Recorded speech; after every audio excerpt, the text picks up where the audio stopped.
అంజనీసుతుని చిరంజీవిని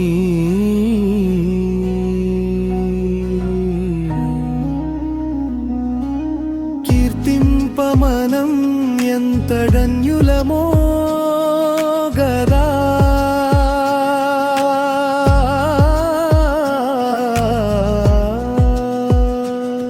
సంపూర్ణ హనుమద్దివ్య చరితామృతం.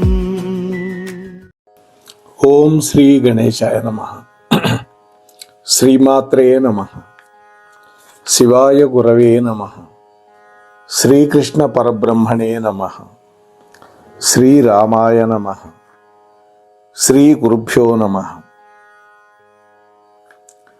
ఆపదాం అపహర్తారం దాతారం సర్వసంపదాం లోకాభిరామం శ్రీరామం భూయో భూయో నమామ్యహం. ఆంజనేయమతిపాటలాననం కాంచనాద్రికమనీయ విగ్రహం పారిజాతతరుమూలవాసినం భావయామి పవమాననందనం. మోహనవాణి ఛానల్ ద్వారా సంపూర్ణ హనుమత్ చరిత్రాన్ని అత్యంత భక్తి శ్రద్ధలతోటి శ్రవణం చేస్తూ ఉన్నటువంటి భక్తామ తల్లులకు తండ్రులకు ముందుగా నా యొక్క సాధువాదాలు. ఈ రోజున మనం 12వ ఎపిసోడ్లోకి అడుగు పెడుతూ ఉన్నాం. 11వ భాగంలో హనుమస్వామి యొక్క విద్యాభ్యాసం సూర్యుడి వద్ద, ఆ తర్వాత గురుదక్షిణగా సూర్యపుత్రుడైనటువంటి సుగ్రీవుడికి సచివుడిగా ఉండటానికి రావడం, తల్లి యొక్క ఆజ్ఞ మేరకు కూడా వచ్చాడు. వాలి సుగ్రీవుడు ఇద్దరు కూడా గత జన్మలో వాళ్ళు మేనమామలు, వాళ్లే సుగ్రీవుడు వాలిగా మళ్ళీ పుట్టారు వృక్షరజుడికి. ఆ విషయం కూడా మనం చెప్పుకున్నాం. ఆ తరువాత సీతాదేవికి రామచంద్ర ప్రభువు హనుమత్స్వామి యొక్క ఔన్నత్యాన్ని వైభవాన్ని చెప్పాడు. అవన్నీ విన్నది సీతమ్మ. ఒక ప్రశ్న అడిగింది అమ్మ, స్వామి మీకు హనుమంతుడికి మైత్రి ఎలా ఏర్పడింది? ఆ కథంతా నాకు వివరంగా చెప్పండి అని అడిగింది సీతమ్మ. అప్పుడు సీత, మనం అరణ్యవాసం చేస్తున్న కాలంలో మాయలేడి మీద వ్యామోహంతో నన్ను తెమ్మన్నావు. అప్పుడు నేను ధనుర్బాణాలు ధరించి దాని వెంట పరుగెత్తాను, గుర్తుందా? ఇంతలో రావణాసురుడు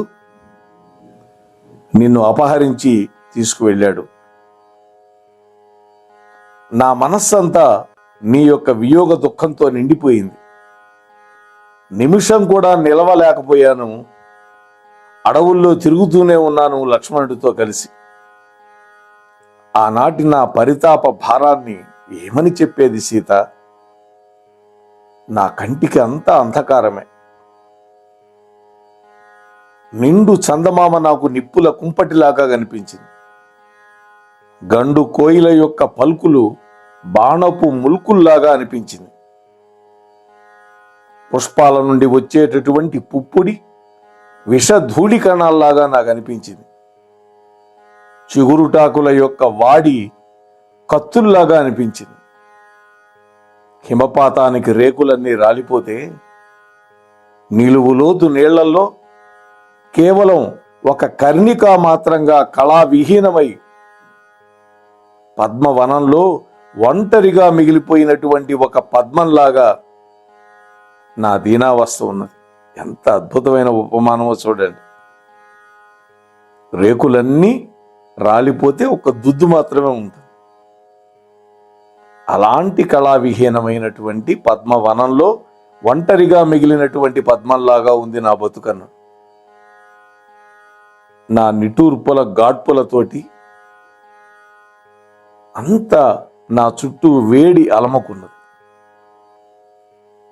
దరిలేనటువంటి విరహంతో పంపా నది సరోవరం దగ్గరికి చేరి అక్కడ సంచరిస్తూ ఉన్నటువంటి సమయంలో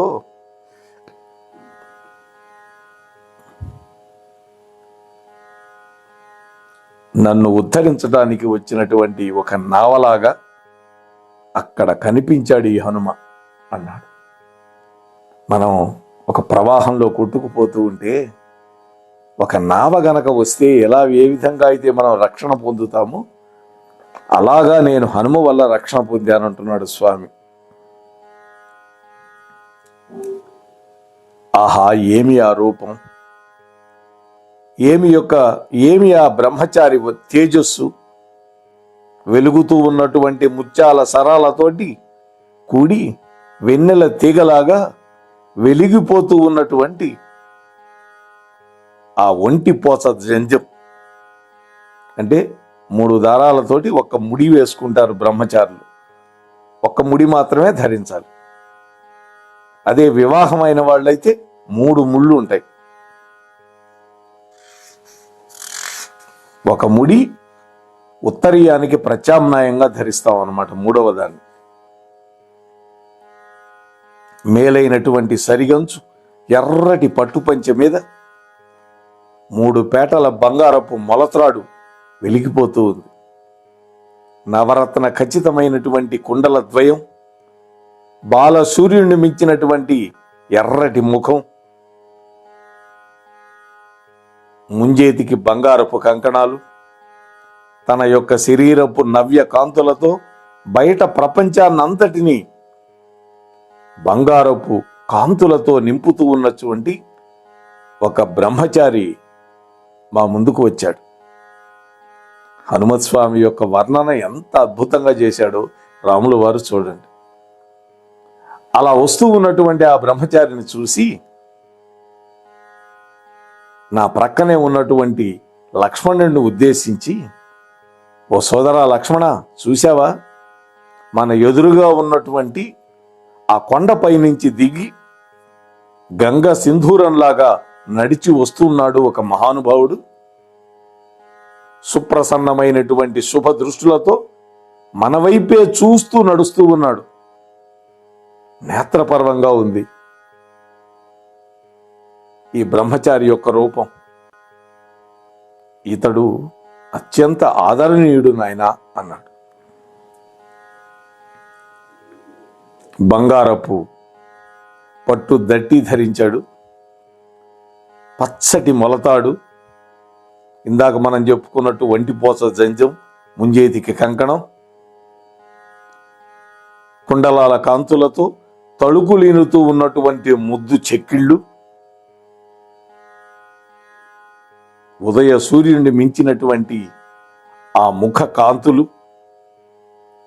నాయనా, మన యొక్క చింతను తీర్చడానికి ఆ కైలాసంలో ఉండే శంకరుడే ఈ బ్రహ్మచారి రూపంలో వస్తున్నాడేమో అని నాకు అనిపిస్తోంది అన్నాడు రామచంద్ర ప్రభు. రాముడు గ్రహించాడు, ఆ వచ్చేవాడు హనుమంతుడు ఈశ్వరుడి యొక్క అంశ సంభూతుడు అని, ఈశ్వరుడి యొక్క వీర్య సంభవుడు అని గమనించాడు. దేవి సీత ఎందుకో నాకు ఆ క్షణంలో ఆ బ్రహ్మచారిని చూడగానే ఇతడి వల్ల దురంతమైనటువంటి నా చింతలన్నీ తీరిపోతాయి అనిపించింది, నాకు శుభాలన్నీ సమకూరుతాయి అనిపించింది. అప్పుడు నేను మా తమ్ముడితో అన్న మాటలు నీకు చెబుతాను విను సీత. తమ్ముడు లక్ష్మణ, ఈ వచ్చినటువంటి బ్రహ్మచారి శివుడైనా అయి ఉండాలి, లేదా మన యొక్క తాపాన్ని పరిమార్చడానికి బ్రహ్మదేవుడన్నా అయి ఉండాలి. వాళ్ళిద్దరిలో ఒకడు కానివాడు ఇతరులు ఎవ్వరి యందు ఈ మహాపురుష లక్షణాలు మాత్రం ఉండే అవకాశం లేదన్నాడు. అయితే శివుడన్నా కావాలి, లేదా బ్రహ్మన్నా కావాలి, లేకపోతే ఇలాంటి దివ్య లక్షణాలు మరొక పురుషుల్లో ఉండే అవకాశం లేదు అన్న. గత జన్మలలో పుణ్య పరిపాక విశేషం వల్ల గాక ఇతడితో సంభాషించేటటువంటి అదృష్టం పట్టదు. మేలిమి బంగారాన్ని మించినటువంటి శరీర ఛాయతో అందుకనే కాంచనాద్రి కమనీయ విగ్రహం అంటారు శ్లోకంలో. వస్తూ ఉన్నటువంటి ఇతడి యొక్క శరీర కాంతులకి ఈ అడవిలో ఉన్న చెట్లన్నీ తళుకులతో ఏ విధంగా అందాలను కృమ్మరిస్తున్నాయో చూడు లక్ష్మణ. మునుపెన్నడు ఇటువంటి ఘనుణ్ణి ఎక్కడా నేను చూడలేదు. ఇతన్ని చూస్తూ ఉంటే ఇతడి యందు నాకు ఇష్టం పుడుతోంది, ఆనందం కలుగుతోంది, మన బాధలన్నీ తీరిపోతాయి అనిపిస్తోంది. ఈ విధంగా ఉత్సాహ వచనాలను పలుకుతున్నటువంటి నా దగ్గరకు వచ్చి చేరాడు ఆ వటువు సీత. నా యొక్క ఇంగితాన్ని తన యొక్క ఆత్మలో తెలుసుకొని నేను అన్నటువంటి శుభ వచనాలని ఆలకించి 2 చేతులను తన యొక్క లలాటాన్ని చేర్చి నాకు సాష్టాంగ నమస్కారం చేశాడు. మా చరిత్రనంతా లక్ష్మణస్వామి వల్ల తెలుసుకున్నటువంటి వాడై మా మనస్సులో ఉన్నటువంటి చింతలన్నీ కూడా మటుమాయమైపోయేటట్లుగా సుధామధురంగా నాతో మాట్లాడాడు.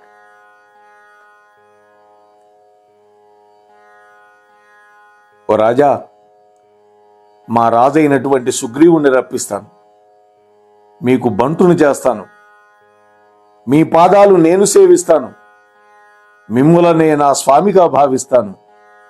కపిముఖ్యుడైనటువంటి కేసరికి, అంజనాదేవికి వాయుదేవుడి యొక్క వరప్రసాదంగా పుట్టినటువంటి వాణ్ణి. నన్ను ఆంజనేయుడు అంటారు. నాకు గతి అయినటువంటి పతి ఎవరో చెప్పమని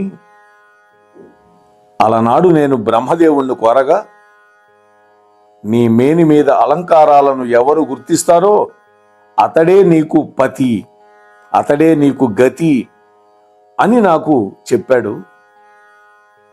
ఆ బ్రహ్మదేవుడు ఆనతిచ్చినట్లుగా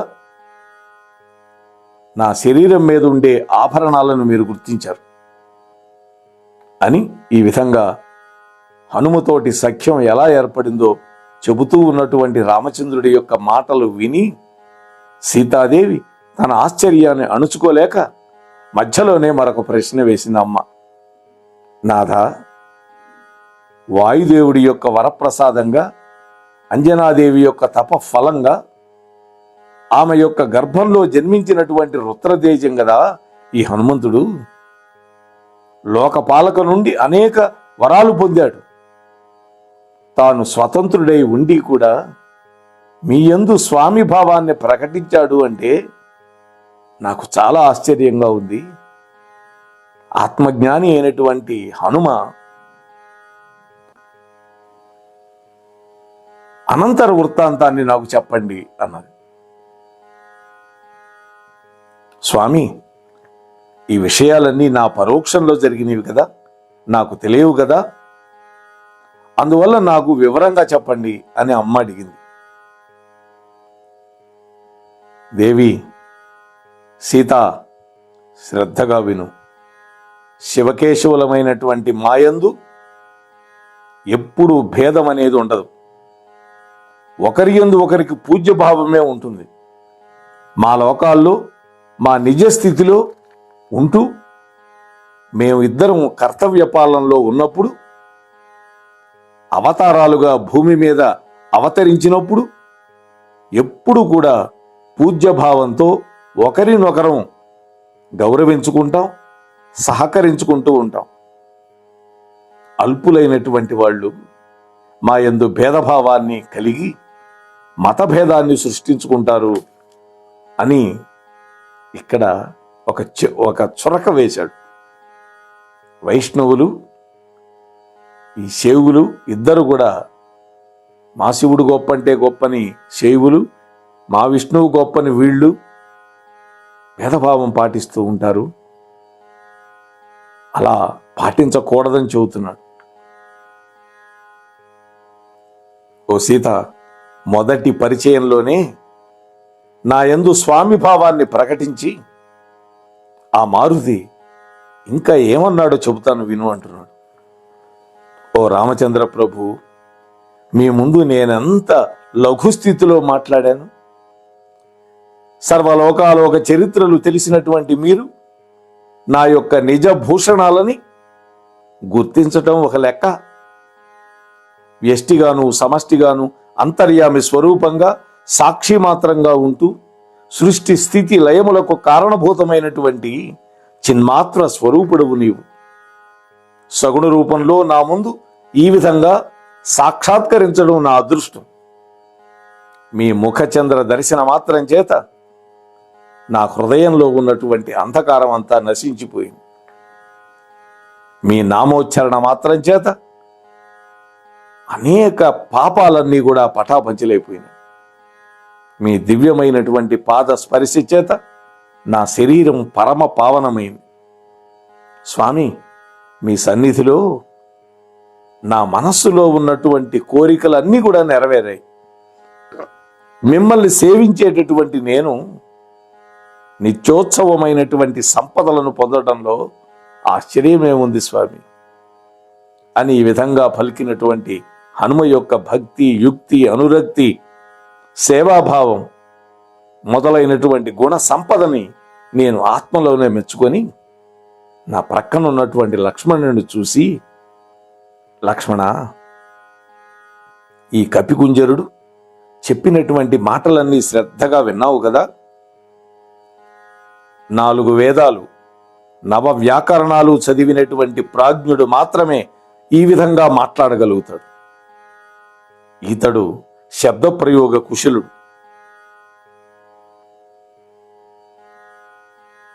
వేదాన్ని విశుద్ధంగా తాత్పర్య సహితంగా తెలిసినటువంటి వాడు. ఇటువంటి గుణసుందరుణ్ణి మునుపు ఎక్కడైనా చూచామా మనం? చూసారా? గుణాలలో సుందరుడు. బాహ్య సౌందర్యం ఎవడికి కావాలండి? అది నశించిపోయేది. ఆ విధంగా నేను ప్రశంస చేస్తున్న సమయంలో తాను సుగ్రీవుడి వద్దకేగి, రాజా, గొప్పదైనటువంటి శోకంలో మునిగినటువంటి మీకు రాఘవుడు అనేటువంటి ఒక దరి కనిపించింది. ఇక ఆపదలన్నీ తీరినట్లే అని చెప్పి మళ్ళీ మా దగ్గరకు వచ్చి, స్వామి, మీ బంటునైనటువంటి నేను ఒక్కటే మిమ్మల్ని కోరుతున్నాను. మా మిత్రుడు, నీకు బంటు కాబోతూ ఉన్నటువంటి సూర్య భగవానుడి యొక్క నందనుడైనటువంటి సుగ్రీవుడికి దర్శనం ఇవ్వండి అని కోరుకున్నాడు. అప్పుడు రాముడు ప్రేమతోటి, నరవానరులకు ఈ విధంగా సఖ్యాన్ని సమకూర్చినటువంటి నీ అఘటనాఘటన సామర్థ్యాన్ని ఏమని, ఎంతని ప్రస్తుతించాలి మారుతి? ఈ అవ్యాజమైనటువంటి ప్రేమ, ఈ పరోపకార పారీణత, ఈ నిత్య సత్యవ్రతం, ఈ నైపుణ్యం ఎవ్వరిలో కూడా చూడలేము అని మళ్ళీ హనుమంతుణ్ణి పొగిడాడు రామచంద్ర ప్రభు. అప్పుడు హనుమ సిగ్గుపడుతూ, చూసారా, మహానుభావులు పొగిడినప్పుడు గుండెను పైకి పెంచి తలకాయని నిఠారుగా లేపి నా అంతటి వాడు ఎవడూ లేడు అనుకోకూడదు. సిగ్గుపడాలి, లజ్జ. ఆ గుణం మహాత్ముల్లోనే ఉంటుంది. హనుమ రామచంద్ర ప్రభువు తనని కీర్తిస్తూ ఉంటే సిగ్గుపడుతూ మమ్మల్ని ఇద్దరిని భక్తితోటి భుజాల మీద ఎక్కించుకొని ఋష్యముఖ పర్వతం మీద ఉన్న సుగ్రీవుడు దగ్గరకు తీసుకువెళ్ళి అతడితో స్నేహాన్ని సమకూర్చాడు. ఆ పైన వాలివధ, సుగ్రీవుడి యొక్క కిష్కింధారాజ్య పట్టభద్రుని చేయడం, ఇదంతా ఆ హనుమంతుడి యొక్క చాతుర్య ఫలితమైన సీత అన్న. దేవి జానకి వర్షాకాలం పూర్తయిన తర్వాత నిన్ను అన్వేషించే కార్యక్రమంలో హనుమంతుడి యొక్క ప్రతాపాన్ని, శక్తి సామర్థ్యాలను నీకు వివరంగా చెబుతా విను. సుగ్రీవుడు తన యొక్క కపిసేనని 4 దిక్కులకి పంపాడు నీ అన్వేషణ కోసం. దక్షిణ దిక్కుకి అంగదుడిని నాయకత్వంలో హనుమంతుడు, జాంబవంతుడు, నల్లుడు, నీలుడు మొదలైన వాళ్ళందరినీ వెళ్ళమన్నాడు. అప్పుడు నేను మారుతిని నా దగ్గరికి పిలిచి హనుమా, ఇదిగో ప్రస్తుతం నేనున్నటువంటి ఈ దుఃఖ స్థితిని చూస్తున్నావు కదా, ఇదంతా జనకరాజపుత్రి అయినటువంటి జానకీదేవికి వివరించు. ముందు ఆమె యొక్క జీవనాన్ని ఉద్ధరించు, అంటే ఆమె ప్రాణాలతో ఉండేటట్టు చేయి. ఆ పైన సీత యొక్క శుభస్థితిని నాకు చెప్పి నా ప్రాణాలు ఉద్ధరించి మా యొక్క ప్రేమను సఫలీకృతం చేయి. మారుతి, రఘుకులానికి పునర్జన్మను ప్రసాదించవయ్యా అని బేలగా హనుమంతుడి ముందు వాపోయాను. నేను సీత, నా ముద్రికను గుర్తుగా ఇచ్చాను. హనుమ సీతాన్వేషణ ప్రయత్నం ఎలా చేస్తున్నాడో చూద్దాం. అప్పుడు ఆ ఉంగరాన్ని భక్తితో తీసుకొని కళ్ళకద్దుకొని, హనుమ, స్వామి, మహాప్రసాదం, ఇదిగో ఈ క్షణమే బయలుదేరుతూ ఉన్నాను.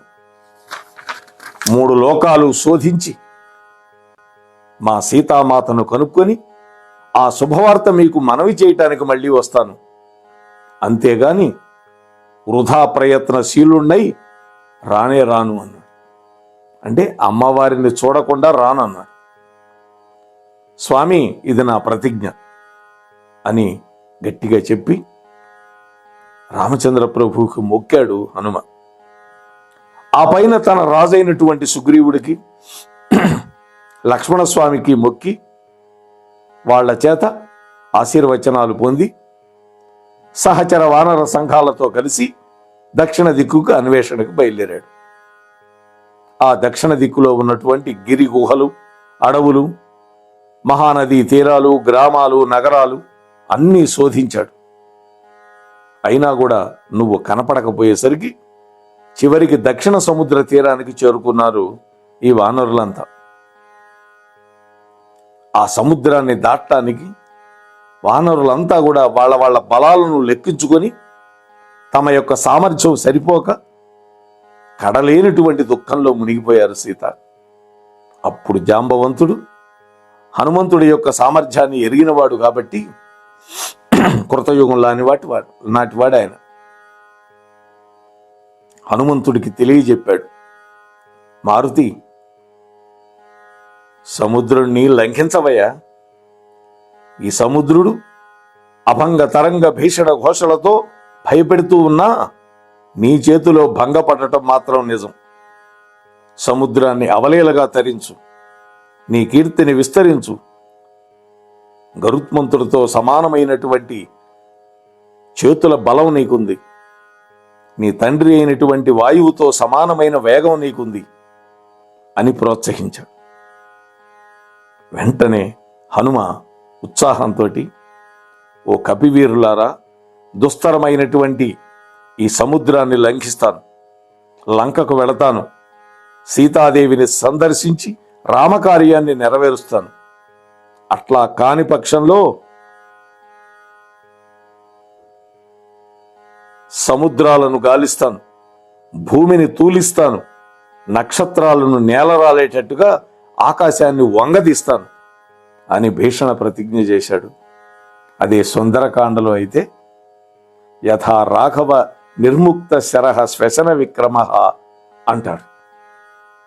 లంకకు వెళతాను, అక్కడ సీతమ్మ కనపడకపోతే నేరుగా దేవలోకానికి వెళతాను, అక్కడా కనిపించకపోతే మళ్ళీ లంకకు వచ్చి రావణ సహితంగా సమస్త లంకని నా తోకతో చుట్టి తీసుకొచ్చి రాముడి యొక్క పాదాల దగ్గర పెడతాను అని వాల్మీకి మహర్షి శ్రీమద్ రామాయణం సుందరకాండలో చెప్పారు. చూశారా హనుమంతుడి యొక్క బలం? జబ్బలు చరిచి నిలబడ్డాడు స్వామి. నిజ రూపాన్ని ఔద్ధత్యంతో పెంచాడు. కాలసర్పం వంటి తోకను చేత్తో పట్టుకొని ముద్దు పెట్టుకున్నాడు. తేజస్సు అహంకారంతో సముద్రుడి వైపు చూపు స్థిరంగా నిలబెట్టాడు. ఓ సీత, నన్ను మనస్సులో ధ్యానించాడు. సంతుష్టాంతరంగుడైనాడు. సమీపంలో ఉన్నటువంటి మహేంద్రగిరి పర్వతాన్ని ఎక్కాడు. లంక వైపు చూపు సారించాడు. లంఘించాడు. ఆ దృశ్యాన్ని చూడటానికి వచ్చినటువంటి ఖేచర బృందం అంతా కూడా ఇంకేముంది, లంకకు చేటు వాటిల్లింది, రావణాసురుడికి కీడు మూడిందని ముక్త కంఠంతో హర్షధ్వానాలు చేస్తూ ఉన్నారు. మరి ఆ తరువాత స్వామి హనుమ ఏ విధంగా సముద్రాన్ని దాటి లంకలోకి వెళ్ళాడు, తదితర విశేషాలన్నీ కూడా 23:30 గంటల తర్వాత రామభక్త హనుమాను యొక్క దివ్యానుగ్రహంతో మనం ముచ్చడించుకునే ప్రయత్నం చేద్దాం. అంతవరకు మీ వద్ద సెలవు పుచ్చుకునేటటువంటి మీ ధర్మవరపు వెంకటరమణ. ఈ ఛానల్కి ఇంకా ఎవరైనా సబ్స్క్రైబ్ చేయకుండా ఉంటే దయచేసి వెంటనే సబ్స్క్రైబ్ చేసుకోండి. మీతో పాటు కనీసం 4-5 చేత సబ్స్క్రైబ్ చేయించండి. స్వామి యొక్క కథ మీకు బాగా నచ్చితే ఒక లైక్ ఇవ్వండి, మీ కామెంట్ కూడా పెట్టి కనీసం 10 మందికి మీ బంధుమిత్రులందరికీ ఈ వీడియో అందేటటువంటి ప్రయత్నం మీరు చెయ్యాలి అని మిమ్మల్ని కోరుకుంటూ, ఇంతసేపు శ్రద్ధాభక్తులతో స్వామి కథ విన్నటువంటి మీకు, చెప్పిన నాకు, మోహనవాణి ఛానల్ ద్వారా ప్రసారం చేసినటువంటి శ్రీ అక్కునూరి సీతారామ్మోహన్ రావు గారికి, ఆ రామ భక్తుడైనటువంటి హనుమంతుడు సర్వ సంపదలను, ఆయురారోగ్యాలను, అష్టైశ్వర్యాలను ఇచ్చి చల్లగా కాపాడుగాక. స్వస్తి సర్వేషాం. సంపూర్ణ హనుమద్దివ్య చరితామృతం వినండి, వినిపించండి, వింటూనే